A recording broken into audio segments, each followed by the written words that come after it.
Bienvenue sur Africa 24. Décryptage reçoit aujourd'hui Gaya Mahaman Lawan.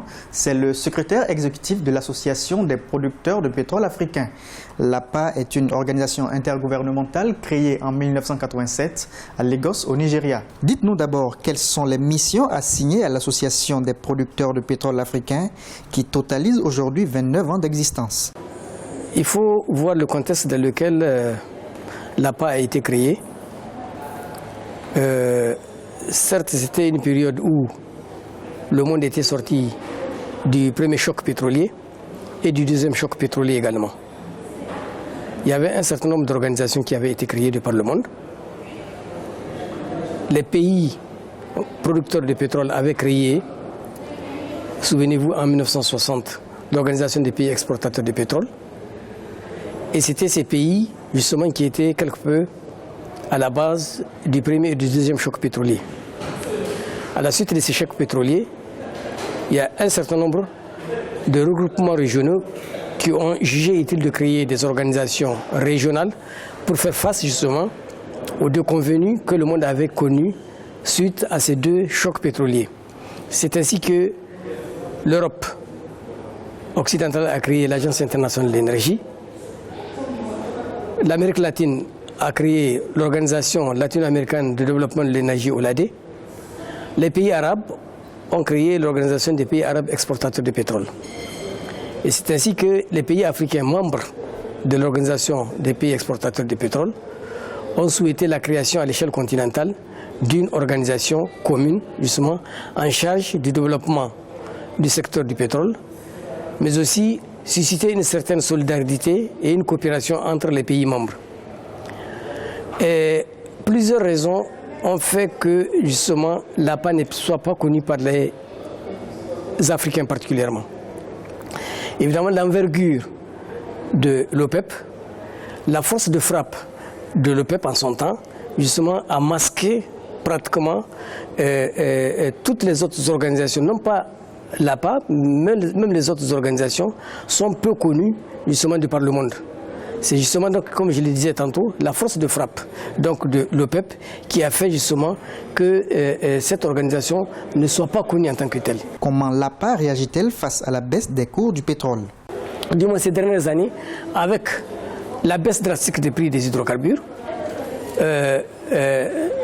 les pays membres donc, de notre organisation ont jugé utile de revoir un tout petit peu la copie.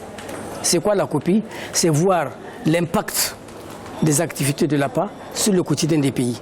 Parce qu'il faut se dire qu'une des raisons pour lesquelles l'APA ne soit pas connue, c'est qu'elle n'a pas un impact significatif sur les activités de nos pays. Et ce n'était pas comme le cas donc, des organisations comme l'Agence internationale de l'énergie ou bien l'Organisation latino-américaine de développement de l'énergie. Et c'est ainsi que justement les plénipotentiaires de l'APA ont souhaité sa profonde réforme, une réforme institutionnelle, la raison pour laquelle nous sommes ici à Malabo. Donc cette réforme institutionnelle va amener l'APA, à se connaître, avoir des visibilités sur les activités de l'APA, mais beaucoup plus avoir un impact justement sur le quotidien des Africains. Mais tout cela passe par quoi? Tout cela, d'abord par cette réforme que nous sommes en train de faire. Cette réforme que nous sommes en train de faire doit passer aussi par la prise en compte de la géopolitique internationale, la géopolitique énergétique internationale. Aujourd'hui, vous n'êtes pas sans savoir que le monde a atteint ce qu'on appelle le pic pétrolier. Le pic pétrolier, c'est-à-dire que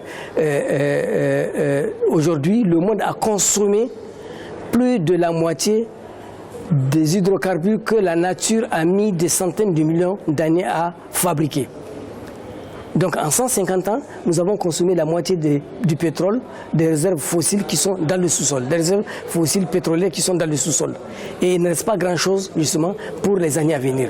Et c'est ça qui fait que donc, nous devons prendre toutes les dispositions nécessaires de façon à ce que, avec la population qui est en train d'augmenter, avec les besoins qui sont en train d'augmenter par habitant, réduire de façon considérable la quantité de pétrole qui est consommée par les habitants. L'association a lancé une réforme en vue de sa dynamisation.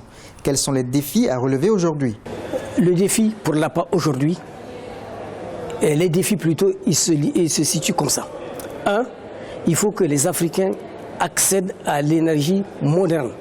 Parce que vous n'êtes pas sans savoir qu'aujourd'hui, l'Africain consomme beaucoup plus la biomasse, ce qu'on appelle l'énergie rurale. Et il est grand temps que nous préservions notre couvert végétal. Donc il faut amener les Africains à consommer l'énergie moderne. Ça c'est un.